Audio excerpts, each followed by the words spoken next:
নমস্কার বন্ধুরা, আজকে আমাদের দুপুরের খাওয়া দাওয়া দেখো কি কি রান্না হয়েছে।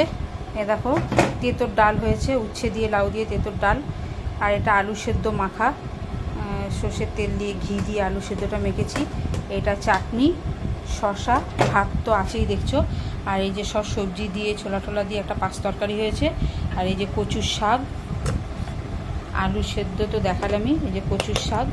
এই হয়েছে আজকে আমাদের দুপুরের খাওয়া দাওয়া। যেসব মা বাড়ছে দেখো, আমাদের এখন দুপুরের এই খাওয়া দাওয়া শুরু হবে। আজকে আমরা এই রান্না করেছি। আজকে অনেকগুলো পদ হয়েছে, কচুর শাক, পাঁচ তরকারি, চাটনি, ডাল, আলু সেদ্ধ, তারপরে ফুলকপি আলু ভাজাটা বসিয়েছি, এখনও হয়নি।